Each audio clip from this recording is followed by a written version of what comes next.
మహిళా నేత మెడకి చుట్టుకునేదాకా ఆయన మనసులో ఏదో పెట్టుకున్నట్టున్నారు. ఇక అదే పదే పదే ఇది జరుగుతున్నప్పుడు మీరు, ఎందుకంటే ఉమెన్ గురించి ఎక్కువ మాట్లాడతారు మీరు, 30,000 మిస్సింగ్ల గురించి మీరు మాట్లాడారు. 30,000 మంది మహిళలు మిస్సింగ్ అయిన వాళ్ళు సరే, ఎదురుగుండా ఉన్న వాళ్ళకి ఇలాంటి అవమానం జరుగుతుంటే మీరు మాట్లాడరా? సార్ వాసుదేవన్ గారు, ముందుగా మీకు 99 వీక్షకులకి అలాగే ప్యానెల్లో ఉన్న పెద్దలందరికీ నమస్కారం అండి. ఇది అంటే ఒక బీజేపీ మహిళా నేతగానే కాదండి, ఒక ఎవరు అంటే ఎటువంటి మహిళల మీద ఇటువంటి వ్యాఖ్యలు జరిగినా కూడా, ఏ కూటమిలో ఉన్న నేతలైనా కూడా ఖచ్చితంగా ఖండిస్తామండి. ఇందులో ఎటువంటి అభిప్రాయ భేదాలు ఏమి ఉండవు. ఖచ్చితంగా మహిళల మీద ఇటువంటి భాష వాడడం, వాళ్ళ మీద విరుచుకుపడడం అన్నది చాలా తప్పు. ఇది ఖచ్చితంగా మేమైతే మా పార్టీ నుంచి అయితే ఇటువంటి సంస్కృతిని ప్రోత్సహించమండి. ఖచ్చితంగా కూటమి నేతలు ఎవరైతే టీడీపీ నేతలు ఉన్నారో ఖచ్చితంగా చర్యలు తీసుకుంటారని అనుకుంటున్నాం. ఎందుకంటే ఒకవేళ చర్యలు తీసుకోకుండా దీన్ని అలాగే పక్కకు పెట్టినట్టయితే ఒక రాంగ్ మెసేజ్ అనేది వెళ్తుంది. ఇంతకు ముందు మనం వైసీపీ ప్రభుత్వంలో ఎటువంటి సంస్కృతిని మనం తూర్పారు పట్టామో, ప్రతిరోజు వాళ్ళు ప్రెస్ ముందుకు వచ్చి మాట్లాడే మాటల్ని ఏ విధంగా అయితే మనం తప్పుగా ఉన్నదని చెప్పి ప్రజల ముందు నిలబెట్టామో, ఈ రోజు ఆ తప్పుని ప్రోత్సహించినట్టు అవుతుంది. కాబట్టి కూటమి నేతలు ఎవరు ఖచ్చితంగా దీని మీద చర్యలు తీసుకుంటారని అనుకుంటున్నాం సార్. ఇంకా లేట్ అవ్వకుండా త్వరలోనే చర్యలు తీసుకోబడతాయని మాత్రం నేను అనుకుంటున్నాను. ఎందుకంటే ఆయన పెద్ద అయినా చాలా అనుభవం ఉన్న లీడర్ కాబట్టి ఎవరైతే అధిష్టానం ఉన్నారో వాళ్ళు ఆయనతో మాట్లాడి పిలిపించి ఎక్స్ప్లెనేషన్ అడిగి షోకాజ్ నోటీసులు ఇచ్చి ఆయన మీద ఖచ్చితంగా చర్యలు అయితే తీసుకుంటారని మేము భావిస్తున్నాం సార్. సరే, ఆయన మీద చర్యలు సరే, కానీ మరి రేవు పార్టీలు చేసుకుంటున్న మనవాళ్ళ మీద ఏమైనా చర్యలు ఉంటాయి? ఒకసారి ఆ వీడియోలు కూడా చూద్దాం. జనసేన రేవు పార్టీలో వీడియోలు ఆల్రెడీ లాస్ట్ మంత్ ఒకటి జరిగితే దాని మీద చర్యలు తీసుకున్నారు. ఆయన సస్పెండ్ చేశారు, ఆ గ్రామ సర్పంచో గ్రామ బాధ్యుడో, జనసేన బాధ్యుడు.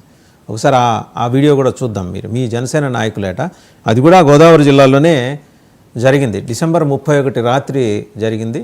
అది కూడా బుద్ధుడి విగ్రహం సాక్షిగా, కనీసం బుద్ధుడినైనా మినహాయించకుండా ఇంకెక్కడో జరుగుకుంటే మండపేట సమీపంలో. ఒకసారి చూద్దామండి.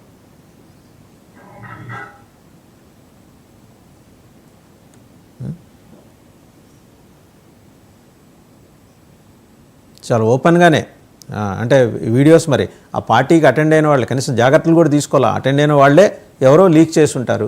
మీ నాయకుడి దృష్టికి ఇక్కడ దాకా వచ్చిందంటే మీ నాయకుడి దృష్టికి కూడా వెళ్ళే ఉంటుంది కదా. ఏమంటారు సుజాత గారు ఈ విషయంలో? సార్, జనసేన కార్యకర్తలు నాయకులు అంటే కొన్ని లక్షల మంది ఉంటారు సార్. అంటే ఈ విషయం అధిష్టానం వరకు వెళ్ళిందా లేదా అన్నది ఇంకా ప్రశ్నే సార్. ఎందుకంటే నాకు తెలిసి ఇప్పుడు మీరు చూపించే వరకు నేను కూడా చూడలేదు యాక్చువల్లీ. మేబీ ఖచ్చితంగా పార్టీకి తెలిసిన వెంటనే చూపించకూడదు అనుకున్నాను, కానీ ఎవిడెన్స్ విషయంలో చూసాము. అదే చూపించకూడదు అనుకున్నాం, కానీ ఎవిడెన్స్ అడుగుతారని చూపించానండి.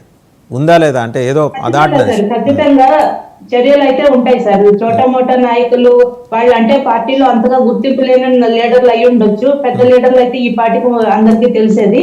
ఖచ్చితంగా ఎవరైనా అంటే ఎంత పెద్ద లీడర్ అయినా, ఎంత తక్కువ చిన్న స్థాయి కార్యకర్త అయినా చర్యలు అయితే తీసుకోబడితే ఇమీడియట్ గా పార్టీని సస్పెండ్ చేస్తారు సార్. ఇందులో ఎటువంటి డౌట్స్ ఏమి ఉండవు. ఖచ్చితంగా చర్యలు ఉంటాయి సార్. ఇప్పుడు జానీ మాస్టర్ విషయం బయట రాగానే వితిన్ 24 hours రెస్పాండ్ అయింది. నిజంగానే అప్రిషియేట్ చేయాలి. ఇందాక నాగార్జున గారు కూడా అన్నారు, మీ స్పిరిట్ అప్రిషియేట్ చేస్తాం. బట్ డిసెంబర్ 31 రాత్రి అంటే ఇప్పటికి 3 రోజులైందండి. ఇప్పటికి సోషల్ మీడియాలో వైరల్ అయ్యి ఇప్పటికి 3 రోజులైందండి ఇది. మరి ఇంతవరకు పార్టీ నుంచి రెస్పాన్స్ లేదు. బహుశా మీరు పిఠాపురం ప్లేనరీ హడావిడిలో ఏమన్నా ఉన్నారేమో, మార్చిలో చేయాలనుకుంటున్నారు కదా. మళ్ళీ మీ దగ్గరకు వస్తా. ఒకసారి జగదీష్ గారు, అనలిస్ట్, పొలిటికల్ అనలిస్ట్ వారి దగ్గర. ఐ థింక్ జగదీష్ గారు మీరు ఆంధ్రప్రదేశ్లో ఉన్నట్టున్నారు. కరెంట్ పోయింది అక్కడ? ఆంధ్రప్రదేశ్ తిరుపతిలో ఉన్నాను సార్. ఒకసారి కరెంట్ పోయి మళ్ళీ వచ్చింది. సాటర్డే మెయింటెనెన్స్ ఉంటుంది కదా, సో పవర్ కట్ ఏం పెద్దగా లేదండి. రైట్. సరే, ఇప్పుడు ఇక్కడ ఈ కరెంటు పోయే విషయాలు ఇప్పుడు 2-3 చూశారు మీరు, 2 పార్టీలకు సంబంధించి. అంతరం 3 కూడా బీజేపీ కూడా ఉంది.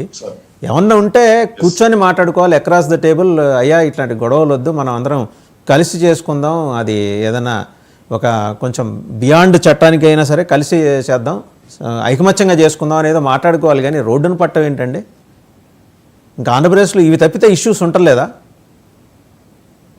సరే, ఎగ్జాక్ట్లీ వాసుదేవన్ గారు ముందుగా మీకు అంటే ప్యానెల్లో ఉన్నటువంటి పెద్దలకి